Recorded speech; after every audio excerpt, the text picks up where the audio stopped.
de Previsión Social del Colegio de Ingenieros de Venezuela presenta. RCR presenta a María Alejandra Trujillo en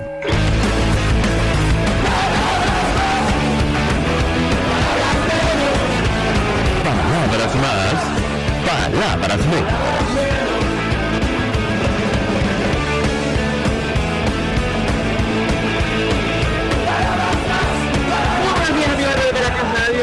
Este lunes 20 de junio del año 2022, todo el equipo que trabaja para ustedes a partir de esta hora los saluda.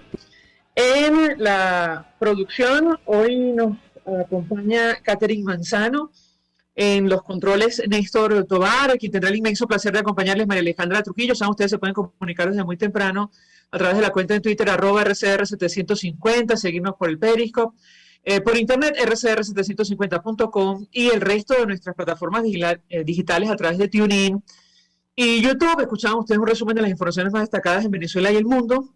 Yo comentaré solo algunas. Ya tenemos a nuestro primer invitado vía Zoom. Con él hablaremos ampliamente acerca de uno de los temas más destacados en la jornada, que tiene que ver con las elecciones en Colombia. Bueno, la decisión de los colombianos dio la presidencia a Gustavo Petro, quien asumirá ahora en el mes de agosto. Gustavo Petro, primer presidente de izquierdas de Colombia, dice El País de España. El exguerrillero lleva al poder a la izquierda por primera vez en la historia del país. Obtiene 50,4% de los votos frente a Hernández, que pierde con 47,3%. Y muchas cosas que analizar con relación a este tema, el impacto que esto va a tener para América Latina, para Venezuela. Lo hemos venido hablando en los últimos días, internamente en el país, lo que va a ocurrir. De hecho, El Tiempo de Bogotá titula lo siguiente: Construcción de consenso, el reto del presidente electo Gustavo Petro. Petro empieza a avanzar, dice la nota, en el gran acuerdo nacional, invita a Rodolfo Hernández y Álvaro Uribe. Habrá que ver en qué termina esto. Ciertamente se trata de, bueno, un presidente que llega con grandes expectativas después de lo que han sido estos años para Colombia. De esto vamos a hablar con nuestro invitado. Y habrá que ver si puede alcanzar, es decir, todo lo que ha prometido. Ayer escuchaba varios análisis al respecto y mencionaban lo que ha ocurrido, por ejemplo, con el presidente de Chile. La popularidad del presidente de Chile viene cayendo, tiene más de 50, casi 60% de desaprobación, y efectivamente es otro de los mandatarios que llegó con una gran expectativa. Como es natural, el chavismo se frota las manos. Ayer Nicolás Maduro, creo que fue el primero que salió a felicitar a Gustavo Petro y a Francia Márquez. Él le escribía por la histórica victoria en las elecciones presidenciales de Colombia. Habrá que ver en qué situación queda la plataforma unitaria, la alternativa democrática. Juan Guaidó decía, Colombia ha decidido su futuro en elecciones libres y justas, que es lo que aspiramos y por lo que luchamos sin descanso en Venezuela. Felicitamos a los colombianos y reconocemos la solidez de sus instituciones democráticas fundamentales para la justicia y la paz. De esto vamos a hablar, por cierto, uno de los retos. Lo que va a ocurrir con las instituciones en Colombia. El secretario de Estado norteamericano Anthony Blinken felicitaba al pueblo colombiano por ejercicio de su derecho al voto, reafirmando las fuertes la fortaleza de la democracia. Él decía, esperamos continuar con nuestra relación con el presidente electo Gustavo Petro, nuestra fuerte relación con Colombia, y construir un hemisferio más democrático y equitativo.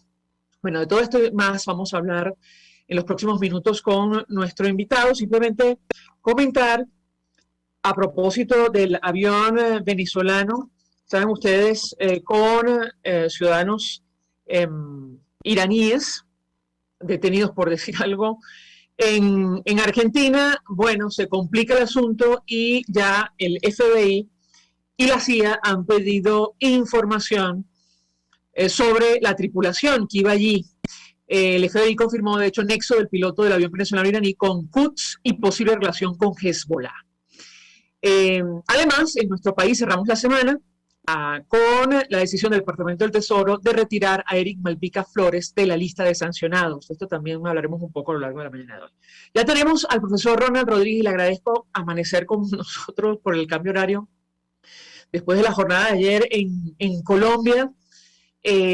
Bueno, llena de reacciones, de análisis, y a ver qué nos dice el profesor Ronald Rodríguez para tratar de entender los escenarios que tenemos por delante. El profesor es politólogo internacionalista, además vocero del Observatorio de Venezuela de la Universidad del Rosario en Bogotá. Gracias por atendernos, buenos días.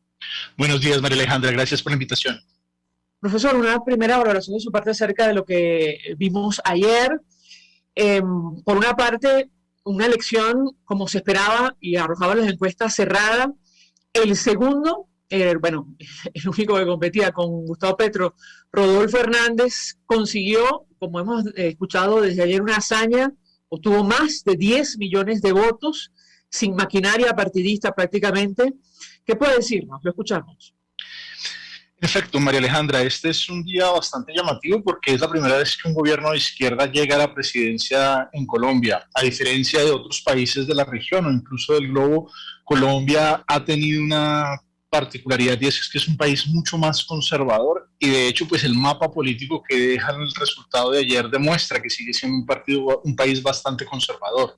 El centro del país votó por el señor Rodolfo Hernández y la periferia más Bogotá, que es una ciudad donde el voto de opinión cuenta mucho, votaron por el señor Petro.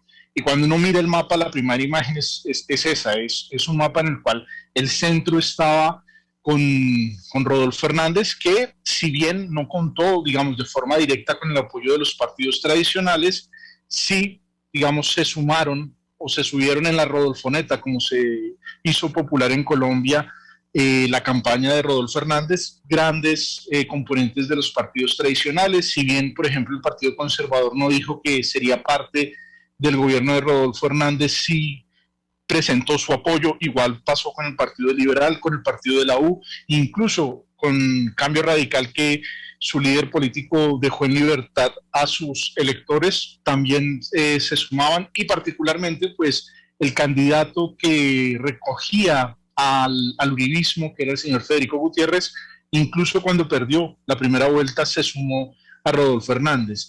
También hay que llamar la atención que Gustavo Petro llega al poder después de 32 años de la negociación con el M-19. Y esto es importante porque en Colombia la dinámica de confrontación entre con la izquierda siempre se dio por las armas. Colombia fue un país prolijo en guerrillas, tuvo a las FARC, tiene al ELN, tuvo al Quintín-Lame, al M-19, y pues dentro de ese escenario, al EPL, dentro de ese escenario, la dinámica de la lucha o la confrontación armada siempre estuvo presente y todavía, de hecho, está presente en territorio colombiano. Recordemos que el ELN todavía es una guerrilla activa que tiene fuertes espacios de dominio territorial ante el proceso de paz que se dio con las FARC. Y pues el M-19 era una guerrilla, quizá la guerrilla más autóctona de Colombia, porque mientras las FARC era una guerrilla pro-soviética, el ELN era una guerrilla pro-cubana, el M-19 fue una guerrilla más de carácter urbano y que atendía dinámicas, digámoslo así, un poco más nacionalistas. Era el resultado de un proceso político que se truncó en Colombia con la elección de Gustavo Rojas Pinilla, que esa es una de las paradojas del Estado colombiano, y es que cuando el dictador militar colombiano trató de reelegirse o trató de presentarse como un candidato a la presidencia de la República, era un dictador que, si bien había llegado al poder como militar y más cercano al Partido Conservador, con el paso de los años se convirtió en un líder de izquierda, en el líder de la ANAPO, y esa elección que se truncó precisamente el 19 de abril por ese movimiento M-19 va a dar lugar al surgimiento de este grupo. Si bien Gustavo Petro hacía parte de la dirección nacional de este grupo guerrillero, no era uno de los actores principales del mismo. Recordemos que figuras como Carlos Pizarro, quien fue asesinado en las elecciones de 1990, o del exgobernador Navarro Wolf, que fue exgobernador de Nariño y alcalde de Pasto, eran tal vez las dos figuras más visibles. Gustavo Petro era de la dirección nacional, pero no tenía tanta visibilidad como estos dos líderes que hay que reconocerles que cuando se firma el acuerdo de paz con ellos, independientemente de la muerte de Pizarro, continúan en el proceso de paz y van a jugar un papel fundamental en la constitución que hoy rige a los colombianos, en la constitución de 1991. Entonces, digamos que hay un proceso histórico que encarna el señor Petro, porque pues el M-19 fue el tercer actor en esa constitución, y pues hay que tenerlo en cuenta porque ante los temores que se suelen tener cuando llega un líder de izquierda y sobre todo en América Latina, el cambio de reglas de juego, el cambio de constitución en Colombia no está planteado. Es poco probable que haya un cambio constitucional porque precisamente la constitución de 1991 fue una de las constituciones que abrió la discusión del cambio constitucional en América Latina y fue una constitución o es una constitución garantista de derechos que le ha permitido hoy a la izquierda, por primera vez después de 203 años, llegar al poder. Obviamente, pues en ese momento hay un montón de temores y particularmente la comunidad venezolana en Colombia tiene muchos temores. De hecho, pues se nota en redes sociales la tensión que genera el señor Petro, sobre todo porque se teme algún tipo de arremetida de Petro contra los sectores venezolanos en Colombia que en diferentes momentos, no solamente en esta campaña, sino en campañas anteriores, fueron bastante militantes contra su alternativa política. Hoy hay unos temas pendientes, yo creo que el primero de ellos es garantizar el refugio de muchos venezolanos que se encuentran en el territorio colombiano, ni siquiera de los grandes líderes políticos, sino esos líderes juveniles, de esos líderes de base que se refugiaron en territorio colombiano, que han solicitado el estatus de refugio, pero que es un trámite que dura casi 2 años o incluso a veces más, que no se les ha expedido y que hay que garantizarlo porque pues el refugio tiene la dinámica de la no devolución, es decir, la posibilidad de que no sean devueltos a su país, lo que no tiene el estatuto, que en este momento pues es una de las políticas más exitosas en la acogida migratoria. Y eso hay que entenderlo de cara a que en Colombia, pues lamentablemente hay muchos de las personas que han huido de Venezuela por la persecución del régimen y todavía no se les ha dado ese estatuto de refugio. Para mí eso es importante, sobre todo porque ya en el pasado cometimos un error. Puede que el personaje de Loren Salem no sea un personaje que en Colombia sea muy popular o que se ha visto con muy buenos ojos precisamente por las labores que llevaba a cabo en territorio colombiano, pero independientemente de cualquier apreciación, Loren Salem fue un ciudadano venezolano que se regresó en el periodo del presidente Santos a territorio venezolano y fue víctima de tortura, lo cual no se puede permitir en este momento y sobre todo con eso, con líderes juveniles. Los grandes líderes políticos pues tienen la posibilidad de moverse, de cambiarse de país, tienen los recursos para hacerlo, pero los jóvenes que se encuentran en el territorio colombiano, que enfrentaban a la dictadura en los diferentes municipios del área fronteriza o incluso más allá del área fronteriza, pues no tienen esa capacidad de movilidad tan rápida y pues el Estado colombiano debería garantizarles la protección. En este momento hay un proyecto de decreto que busca agilizar todas las dinámicas de los solicitantes de refugio, que se espera que rija hasta diciembre de este año y que se materialice antes de que salga el actual presidente, pero esa es una de las preocupaciones porque independientemente del cambio político, pues lo fundamental es que esta población no sea regresada a territorio venezolano porque pues por un procedimiento administrativo, porque se cruzaron en la calle y no hicieron parte del registro de ciudadanos venezolanos que se adelantan en el estatuto, pues podrían ser regresados. La idea es protegerlos y creo que ahí hay uno de los puntos que será vital que se resuelva incluso antes de la posesión del próximo presidente. Si me permite nuestro invitado, tenemos un extracto de las declaraciones de Gustavo Petro referidas a las relaciones con los Estados Unidos, el tema internacional. Él destacaba, entre otras cosas, aquello de la unidad en América Latina y, digamos, en redes sociales, bueno, ya asume posición con relación a regímenes, obviamente sin ningún tipo de crítica, como Venezuela, Cuba o Nicaragua, quienes, por cierto, no asistieron o no fueron, mejor dicho, invitados a la cumbre de las Américas. Vamos a escuchar lo que decía Gustavo Petro, con relación a los Estados Unidos. Y yo le pedí un comentario, profesor. En las Américas. Me han llamado casi todos los presidentes de América Latina.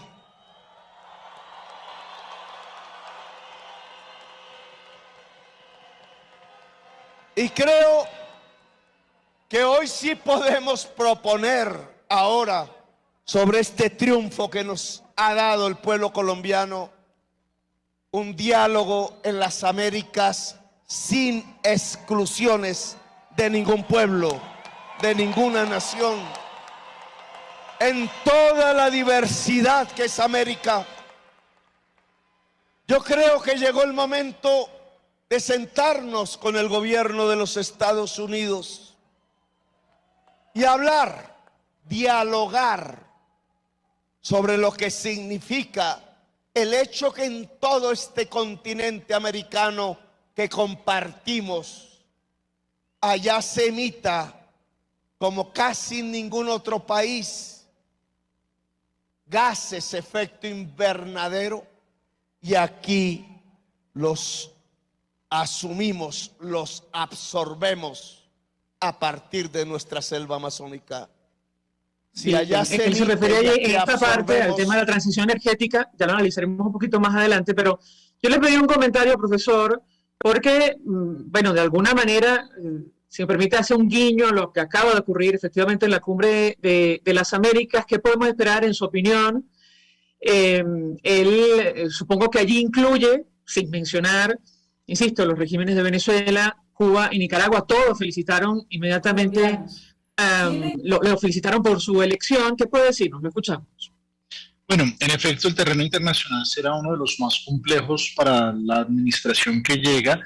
El presidente electo tiene como base de su discurso el tema medioambiental, y muy seguramente buscará algún tipo de liderazgo en la región.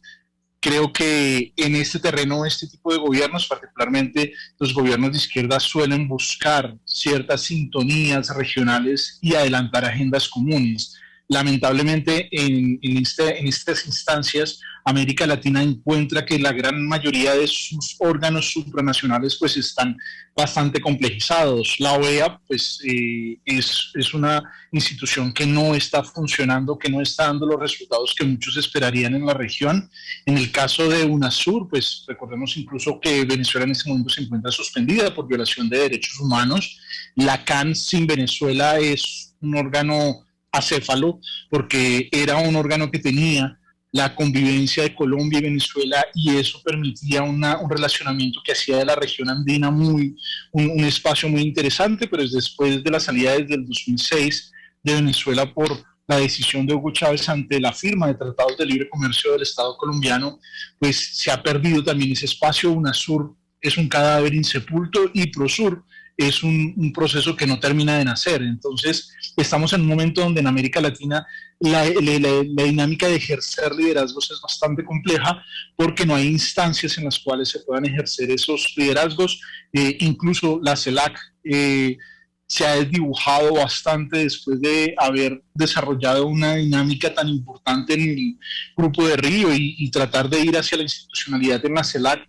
Hoy no tenemos ese espacio, un espacio de integración, y muy seguramente el señor Petro va a buscar dinámicas de integración. Hay que entender que en este momento, así como vivimos a principios de este siglo una ola rosada, estamos viviendo nuevamente un giro hacia la izquierda en la región, y eso va a tener algunas consecuencias dentro de lo que va a ser la política exterior colombiana, que en la última ocasión, recordemos que Colombia fue el país aislado durante la ola rosada, que de hecho pues muchos de los temas de Colombia fueron llevados a instancias multilaterales donde Colombia era agredida por Venezuela, por Brasil, por Ecuador, bajo la presidencia del señor Álvaro Uribe Vélez. Hoy Colombia hace parte de este giro a la izquierda, y es tal vez lo novedoso, porque es la primera vez que Colombia tiene un gobierno de izquierda, y habrán temas en la política del exterior que van a ser muy complejos. Con Estados Unidos la relación va a ser muy tirante, porque Estados Unidos, muy seguramente el presidente buscará tratar de renegociar el Tratado de Libre Comercio, lo cual es poco probable que se pueda materializar.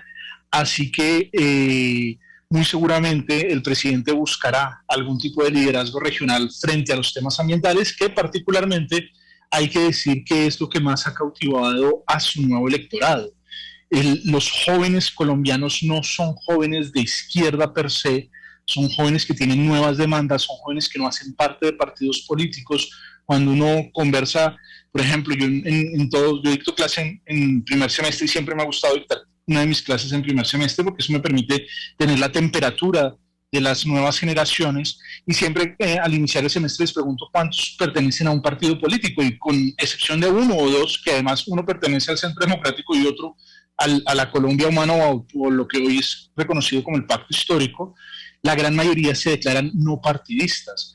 Pero no quiere decir que sean apolíticos, todo lo contrario. Su participación política se hace a través de organizaciones de la sociedad civil, de grupos sociales que tienen demandas diferentes. Muchas de las estudiantes se concentran en los temas de género, y los estudiantes se concentran en temas ambientales y en temas de pobreza. Incluso muchos donan gran parte de su tiempo para asistencia y apoyo a comunidades desfavorecidas, y obviamente pues eso llama la atención porque la canalización política en Colombia es diferente. El discurso del Partido Conservador y el Partido Liberal es irrelevante, el discurso del Centro Democrático, uribismo, también se está convirtiendo en un discurso irrelevante, y hoy los jóvenes se sienten identificados precisamente por causas ambientales, y de ahí que sea el tema ambiental por el cual se busque o pretenda el nuevo presidente de los colombianos ejercer algún tipo de liderazgo en América Latina y particularmente en Sudamérica. Respecto a los regímenes no democráticos, esa va a ser una de las premisas más complejas, y muy seguramente va a tomar la misma postura que ha tomado AMLO en México, y es que ellos, aludiendo a la libre determinación de los pueblos, evitan meterse en el debate, en la discusión de la necesidad de proteger las democracias y de construir entornos democráticos, y sobre todo pues el tema de defensa de los derechos humanos son discusiones que se pasan por alto en ese discurso de mantener o de que todos los pueblos puedan tener su libre determinación. Y creo que lo que viene, y de hecho pues esa es una de las promesas de campaña, es que en los próximos meses tendremos una reestructuración de la relación con Venezuela, y esa reestructuración pues tendrá muchas complejidades. A mí me llamó la atención, por ejemplo, como departamentos como Norte de Santander, que es quizá la puerta y el departamento más importante de ingreso de población venezolana a territorio colombiano, fue un departamento donde ganó de forma abultada el señor Hernández, mientras que en La Guajira, que es el otro departamento donde se tiene importante flujo de paso de población venezolana, ganó el señor Petro. Entonces son percepciones respecto a lo que se vive en Venezuela, y que va a ser importante saber quién es esa persona que delega el presidente de la República para la negociación de la recuperación de la institucionalidad entre Colombia y Venezuela, que va a ser muy importante. Tal vez va a ser, en mi opinión, quizá el tema internacional más complejo, porque a diferencia de lo que muchos creen, yo no creo que esa relación se reviva automáticamente. Puede que incluso se lleguen a nombrar embajadores, pero eso no quiere decir que sean embajadores efectivos. Puede el presidente electo lograr recuperar la institucionalidad entre los dos países, y la pregunta más compleja de todas es cuánto tiempo nos va a tomar tener consulados, que es la principal institución de la que hoy carecemos. Hoy no hay consulados que atiendan a la población colombiana en Venezuela, ni hay consulados que atiendan a la población venezolana en Colombia, y recuperar esos consulados primero va a tener un altísimo costo, porque no va a ser fácil, y se requerirá ciertos niveles de consenso, porque pues el régimen venezolano, no podemos olvidar, ha negado que existe una tragedia migratoria, cuando ya hablamos de más de 6.133.000 ciudadanos venezolanos que han salido de su país, y Colombia pues ha acogido a más de 2.384.000. Entonces ese será uno de los puntos, porque pues el régimen niega que exista una crisis migratoria, pero será fundamental poder reactivar consulados, y esa visión de los consulados. Si se abre un consulado en Caracas, muy seguramente en menos de unos días ya tendría filas de varias cuadras. Igual pasaría si se abre un consulado de Venezuela en Bogotá. Si me permite, profesor, tenemos que hacer una pausa para la publicidad. Al regreso quisiera hablar sobre el papel de la oposición. Ayer el Centro Democrático del presidente, el expresidente Álvaro Uribe, ya asumía posición sobre lo que serán estos próximos 4 años del gobierno de Gustavo Petro. Decía, de hecho, el expresidente: para defender la democracia es menester acatarla. Gustavo Petro es el presidente que nos guía el sentimiento primero Colombia. Y la senadora María Fernanda Cabal iba un poco más allá acerca de lo que será el reto desde el Congreso, porque hay que decir que el nuevo presidente de Colombia no tiene mayoría en el Congreso, y justamente tendrá que buscar consensos para cumplir con lo que ha prometido durante la campaña. Le ruego permanezca unos minutos más, al regreso quisiera su comentario. Ya venimos. Usted escucha Palabras Más, Palabras Menos en RCR 750 AM. Seguirnos en nuestras redes sociales. En Twitter, @RCR750, la radio que se ve. Mensaje del ingeniero José Peraza, tesorero del Fondo 3CID. Estimado colega ingeniero arquitecto profesional afín, el Colegio Ingeniero de Venezuela y el Fondo de Previsión Social, preocupado por la salud de tu familia, ha diseñado un sistema de salud integral que coloca a tu disposición y que contiene asistencia primaria de salud, ambulancia, hospitalización, cirugía, oftalmología, hematología, fisioterapia, psicología, odontología, farmacia y funeraria. Para mayor información visítanos a nuestros portales 6b.net.be, hombre6b.net.be, Colegio de Ingenieros de Venezuela, construyendo el futuro. En Global Therapy seguimos comprometidos con tu rehabilitación física, te ayudamos a recuperarte de tu postoperatorio y en el alivio del dolor. Búscanos en el Centro Comercial Multiplaza Paraíso Nivel Empresarial 2 a través de Twitter e Instagram o llámanos al 0412-256-1104. Y no olvides lavarte las manos con agua y jabón y cumplir con el distanciamiento social. Global Therapy y despídete del dolor. Todos las piensan, todos las escuchan y María Alejandra Trujillo te las dice. Palabras más, palabras menos. Continuamos, amigos, palabras más, palabras menos, hablando acerca del alcance del resultado de las elecciones presidenciales en Colombia, la segunda vuelta. Ayer venció Gustavo Petro, es el primer presidente de izquierdas en ese país. Nos acompaña el profesor Ronald Rodríguez tratando de analizar los escenarios que tenemos por delante, el impacto que esto va a tener. Y yo le mencionaba, profesor, el papel de la oposición. Ayer he escuchado toda clase de análisis. De hecho, me parece que tenemos una declaración, vamos a colocar solo unos segundos, de la senadora María Fernanda Cabal del Centro Democrático.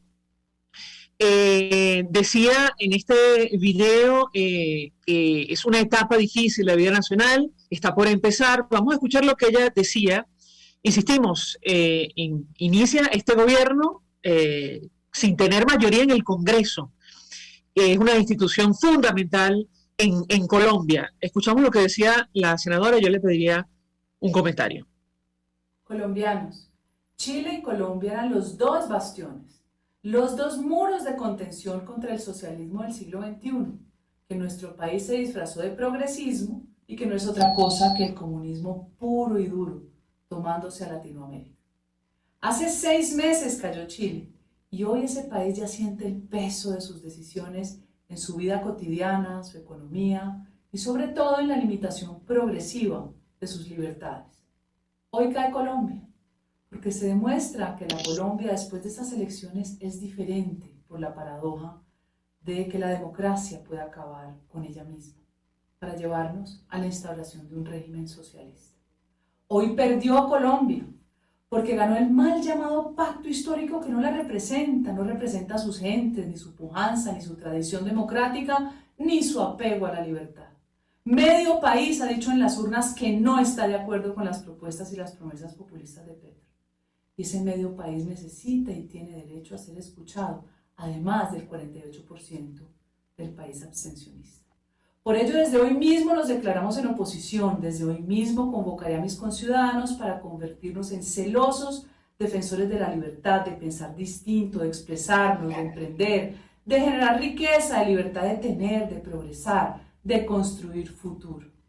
Desde hoy no pasará un solo día en que no le recordemos a cada colombiano y a la comunidad internacional que el régimen que se implantará el próximo 7 de agosto en Colombia es hijo de la Internacional Progresista. Una etapa difícil de la vida. Parte de las declaraciones de la senadora María Fernanda Cabal del Centro Democrático. Yo le pediría un comentario sobre el mensaje, pero también, insisto, el reto de gobernar en minoría o con una minoría en el Congreso. Profesor, lo escuchamos. Bueno, en efecto, el señor Gustavo Petro tiene la tercera parte del Congreso colombiano. Su victoria depende directamente de la unión de sectores de centro, incluso de sectores del santismo, particularmente del presidente Juan Manuel Santos, que si bien no tiene una fuerza política viva hoy en Colombia, Sí, muchos de sus ministros o exministros de sus alfiles se sumaron en este último periodo y el presidente Petro ha propuesto una dinámica de trabajar por una construcción de un proyecto nacional que vaya más allá del pacto histórico. Hay que decir que dentro de las dinámicas en Colombia, de lo que ha sucedido después de esta elección, se supondría que el jefe de la oposición debería ser el señor Rodolfo Hernández, pero pues el proyecto de Rodolfo Hernández lamentablemente era un proyecto vacío, era más un producto electoral que un proyecto político, y él mismo ya ha dicho que no va a representar una oposición. Él, como parte de la dinámica del Estatuto de Oposición en Colombia, tendrá un puesto dentro del Senado colombiano, y su vicepresidenta, Marielén Castillo, tendrá un puesto en la Cámara de Representantes, que se ganan automáticamente por haber llegado a la segunda vuelta presidencial. En ese orden de ideas, yo creo que la oposición incluso va a surgir dentro de lo que hoy está en el pacto histórico, y no se me haría raro que a la vuelta de unos meses encontremos algún sector de centro que hoy se sumó al pacto histórico para lograr la victoria, que termine encabezando la verdadera oposición hacia Gustavo Petro. Lamentablemente para el Centro Democrático ya no es visto como la fuerza política que fue durante el liderazgo del presidente Álvaro Uribe Vélez. El discurso del Centro Democrático se ha desgastado, ya no es el partido que fue, por ejemplo, hace 4 años o incluso hace 8 años, donde disputó la presidencia contra Juan Manuel Santos. Es un partido que ha perdido fuerza y que ha perdido representatividad en muchas regiones, y particularmente ya no tiene el contexto o dinámica que le permitía, por decir así, poder recoger el descontento de los colombianos o canalizar sus propias demandas. Ya como partido, pues estamos viviendo una dinámica en la cual los partidos están profundamente debilitados. Los tradicionales partidos, el conservador y el Partido Liberal, muy seguramente se van a transformar. De hecho, ya se habla de algún sector de conservadores con Petro. Lo que antes era impensable ya está sobre la mesa, y hay algunos congresistas conservadores que empiezan a hacer coqueteos con el pacto histórico. De los partidos que surgieron en la parte del siglo XXI, por decir el partido de la U, que es una escisión del Partido Liberal, o el Partido Cambio Radical, que es también una escisión del Partido Liberal, pero que dirige el ex vicepresidente Germán Vargas Lleras, están en un proceso de reacomodación. Perdieron sus bastiones políticos, que eran sobre todo la costa caribe, y hay un retroceso importante, por ejemplo, de Cambio Radical, así que estamos en un proceso de reconfiguración política. Por eso no creo que la oposición realmente venga desde la derecha, como lo asume la senadora Cabal, sino que incluso será de sectores que hoy hacen parte o que se sumaron a la victoria del pacto histórico, pero que empezarán a tener diferencias con el señor Gustavo Petro más temprano que tarde, e incluso con posibilidad de equívoco. Temo que el candidato que surgirá de oposición al presidente Petro más adelante va a ser el propio profesor Alejandro Gaviria, quien hoy está con el pacto histórico, pero quien representa un sector de centro que, si bien no tenía un caudal electoral fuerte, está adquiriendo una visibilidad interesante, y eso lo que llama es que estamos en pleno cambio, estamos en una renovación de una generación política en Colombia, que, como lo decía, pues para bien o para mal, la llegada de Gustavo Petro es una transformación del sistema. Es la primera vez que tenemos un presidente de izquierda, y es el resultado de un proceso de paz que se dio hace 32 años. Y Colombia pues tendrá que tomar esto con pinzas. Vienen un periodo de 4 años muy complejos, donde el marco de gobernabilidad será difícil, sobre todo también por las promesas que es difícil de materializarlas, y como lo decía María Alejandra, por esas diferencias que hay en el Congreso colombiano. Profesor Ronald Rodríguez, 1.000.000 de gracias por atendernos, acompañarnos tempranito, luego de esta jornada electoral. Gracias. Quien es vocero del Observatorio de Venezuela, Universidad del Rosario. Vamos a la pausa y regreso, venimos con más.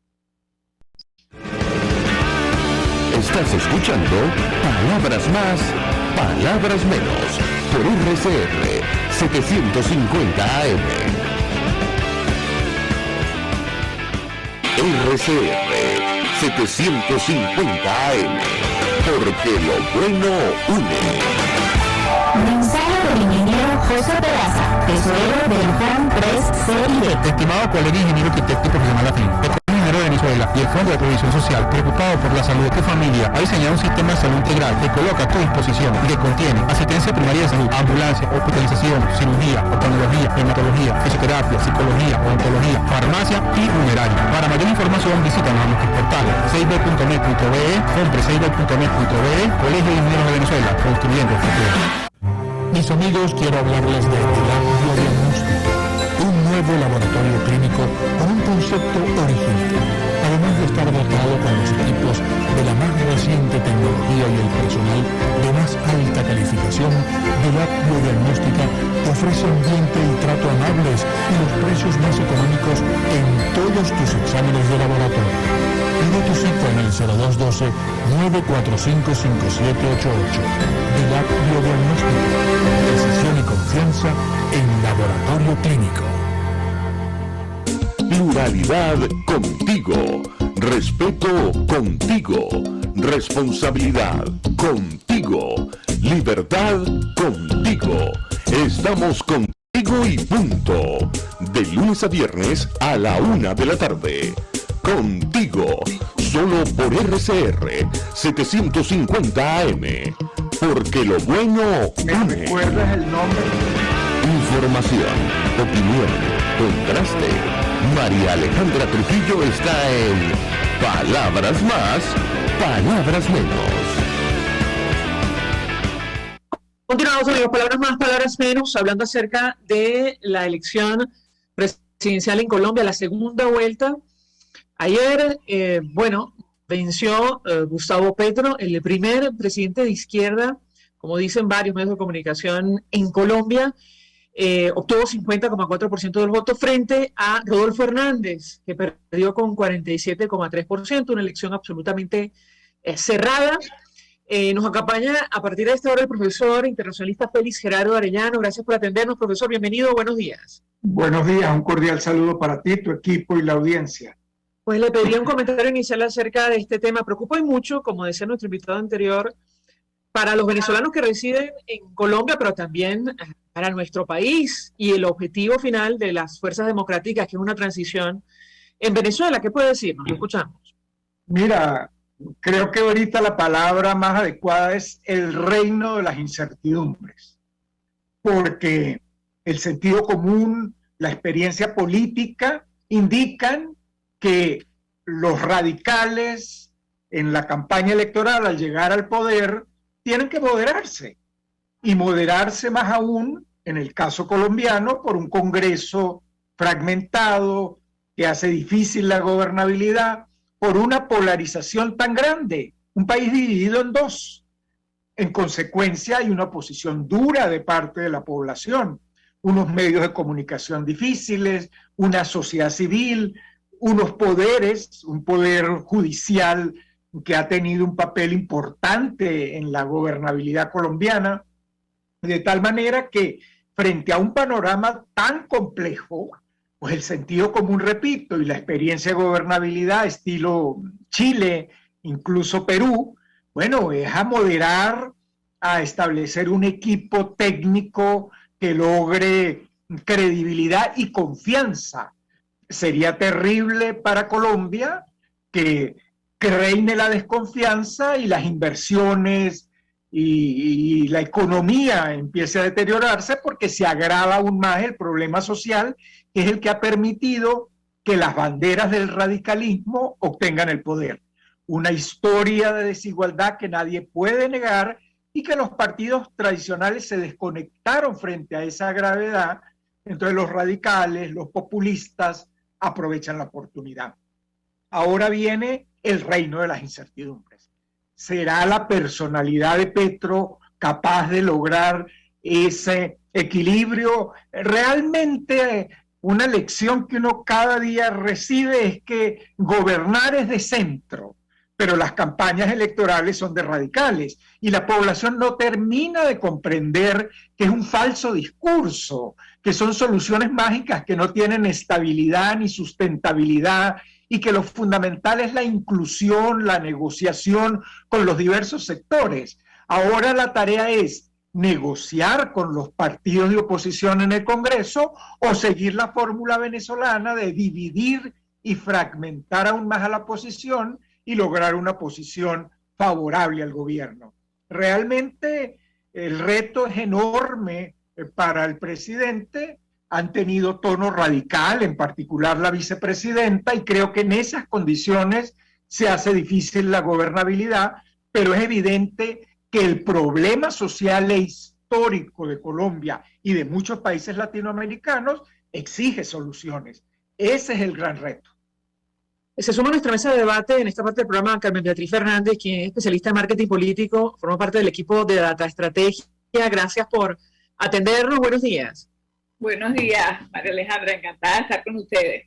Pues mucho interés de conocer su opinión. Ya escuchaba usted parte de la intervención del profesor Félix Gerardo Arellano. Yo le pediría un comentario. El reto de este nuevo gobierno en Colombia, el impacto que va a tener para nuestro país. Como decía nuestro invitado anterior, el profesor Ronald Rodríguez de Bogotá, uno de los temores fundamentales que, digamos, reinó durante la campaña tiene que ver con la permanencia o no de Gustavo Petro en el poder 4 años.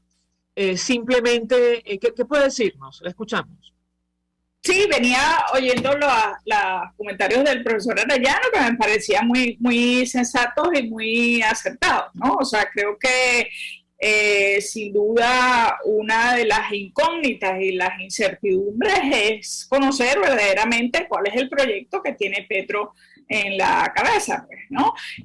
Lo que nosotros oímos ayer de Petro, pero no solamente de Petro, sino de los actores políticos colombianos, fueron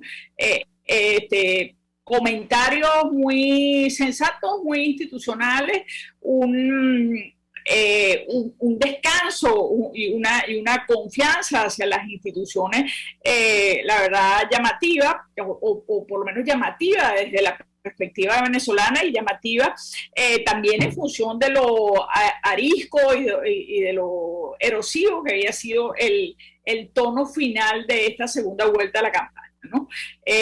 Sin duda, yo creo que Petro, a diferencia de lo que he leído por allí de algunos analistas, yo creo que Petro no es un populista, ¿no? O sea, creo que Petro es un hombre formado en la izquierda y con muy claras ideas de izquierda. Tampoco es el primer presidente de izquierda, como han titulado El País y algunos diarios internacionales, ¿no? O sea, creo que a Samper y a Gaviria no les gustaría en lo absoluto que esa aseveración de que Petro el primer presidente de izquierda. Es un hombre formado en la izquierda, claramente, y lo que está por ver es precisamente si esa izquierda en su formación es una izquierda moderna o es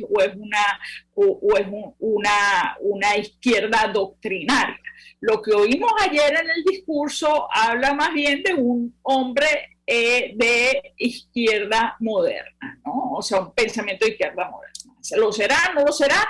¿Tiene Petro en su cabeza una idea revolucionaria o un objetivo revolucionario que abrazó al menos durante 20 o 30 años de su pasado como actor político, o no lo tiene? Esa es una pregunta clave. Pero como también aludía el profesor Arellano, yo creo que hay diferencias importantísimas entre este proceso y la Venezuela de 1998 o 1999. O sea, creo que los venezolanos pecamos de querer hacer analogías que no siempre se corresponden, ¿no? Hay diferencias enormes entre un Petro y un Chávez, y las hay, pues, podríamos estar todo el programa hablando de eso, pero creo que hay una que es absolutamente fundamental, y es que Chávez representaba una síntesis entre el mundo civil y el mundo militar de la cual carece Petro. Y eso es positivo y favorable para Colombia, ¿no? Entonces, Petro va a tener que ser mucho más cuidadoso, digamos, y mucho más cuidadoso de las formas institucionales y tendrá que ser mucho más habilidoso en lo político, entendiendo lo político como esa capacidad de llegar a acuerdos y establecer alianzas, principalmente porque tiene enfrente un parlamento pentapartidista, ¿no? Con al menos 5 fuerzas importantes y él va a tener que entenderse con esas fuerzas para lograr gobernar.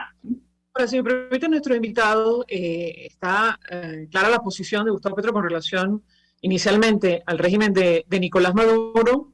Ha dicho que lo va a seguramente a reconocer, va a restablecer relaciones. Y yo les pediría un comentario al respecto, porque si bien no es el mismo escenario de Venezuela, Colombia tiene sus características, entre otras cosas, vive todavía un conflicto interno, aunque ha habido un proceso de paz, pero los aliados son los mismos, se repiten caras como la de Juan Carlos Monedero, quien estuvo ayer durante la noche electoral, ni hablar del expresidente Rodríguez Zapatero, Piedad Córdoba, bueno, tantas personas que han tenido influencia o están relacionadas con el régimen de Nicolás Maduro. Yo le pediría un comentario a ambos acerca de lo que podemos esperar con relación a este tema. Me parece que incluso fue Nicolás Maduro el primero en felicitar a Gustavo Petro. Profesor Félix Gerardo Arellano, yo le pediría un comentario y agregaría más que esperar en materia de la lucha democrática, una transición, la transición tan anhelada en Venezuela. Lo escuchamos.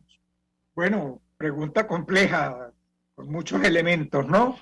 Yo creo que en política exterior en general, Petro va a tener que también moverse con cautela.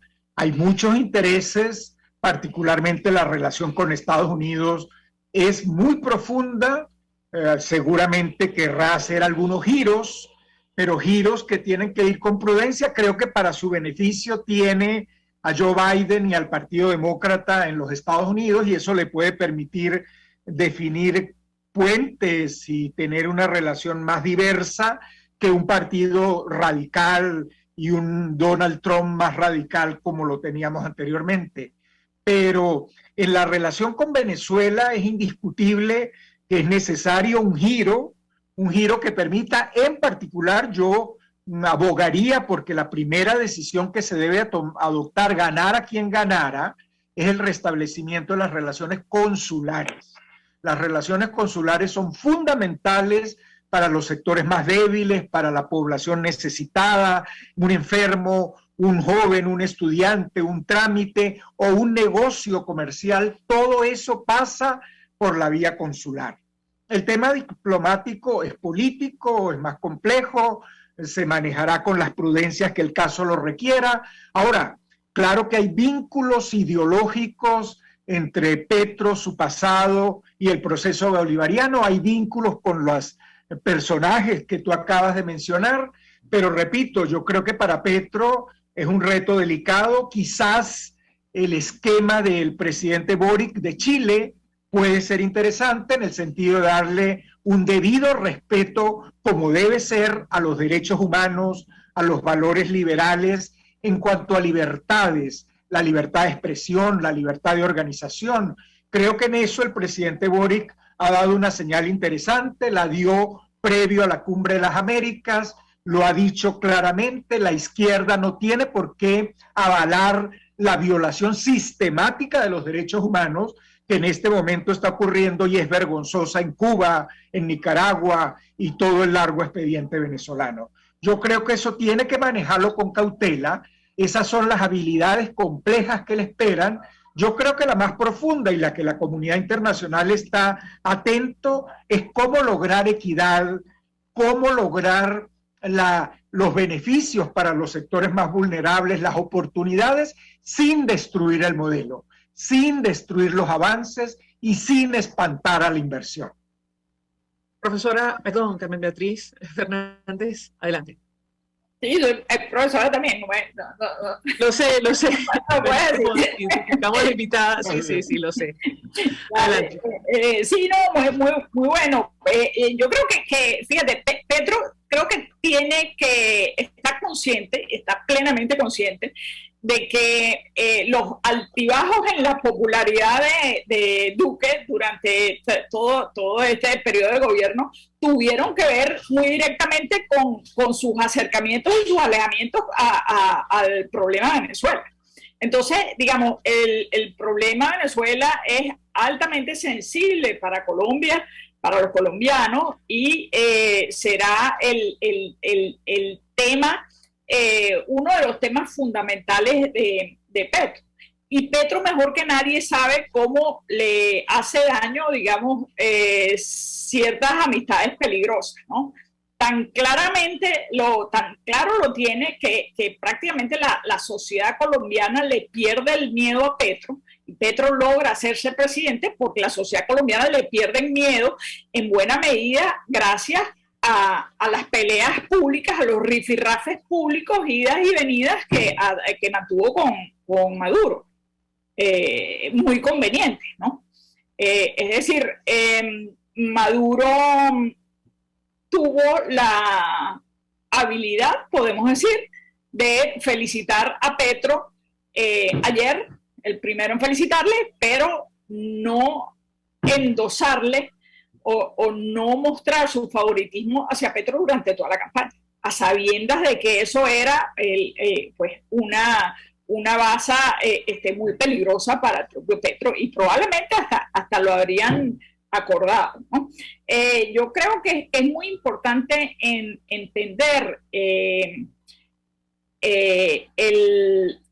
este problema de la desigualdad al que alude el profesor Arellano, que es un problema histórico en Colombia, es un problema histórico en Latinoamérica también, pero que se ha agravado a raíz de la pandemia, que las banderas de la izquierda, y tenemos un continente que está volcándose a las izquierdas, son también históricamente las banderas de la equidad, pero el caso de Venezuela y la referencia a Venezuela es el caso más ejemplarizante que demuestra que una narrativa que está apalancada sobre la equidad y la búsqueda de la equidad no necesariamente conduce a la equidad, sino todo lo contrario, porque lo que hemos visto en Venezuela es la más brutal desigualdad, y Venezuela ha llegado al capitalismo más salvaje, digamos, ¿no? A la destrucción de un aparato de sanitario, a la destrucción de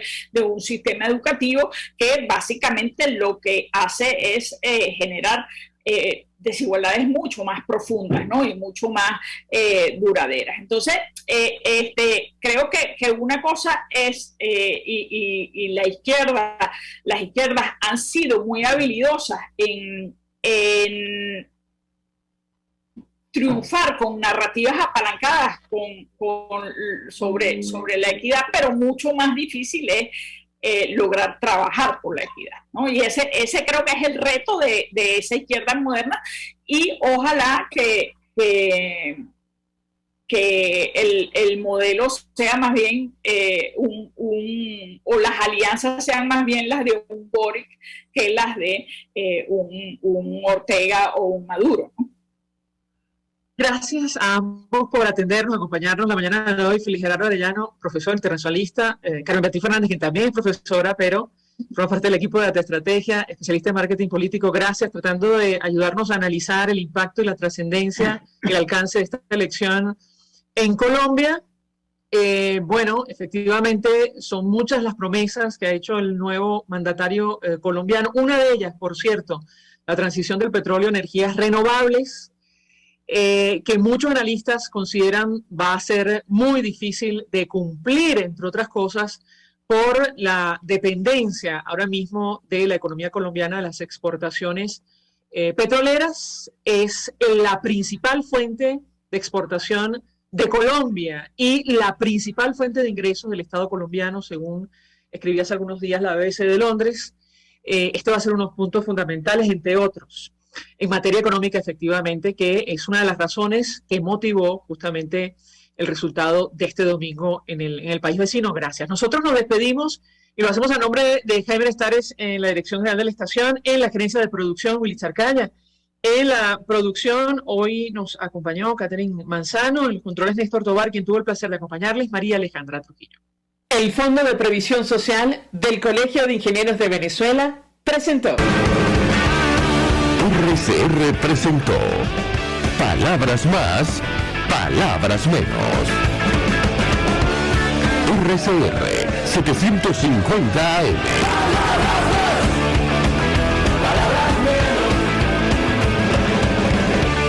Mensaje del ingeniero José Peraza, tesorero del FON 3CID. Estimado Colegio Ingeniero Arquitecto Profesional afín, el Colegio Ingeniero de Venezuela y el Fondo de Previsión Social, preocupado por la salud de tu familia, ha diseñado un sistema de salud integral que coloca a tu disposición y que contiene asistencia primaria de salud, ambulancia, hospitalización, cirugía, oftalmología, dermatología, fisioterapia, psicología, odontología, farmacia y numeraria. Para mayor información visítanos a nuestros portales 6b.net.be, compre6b.net.be, Colegio de Ingenieros de Venezuela.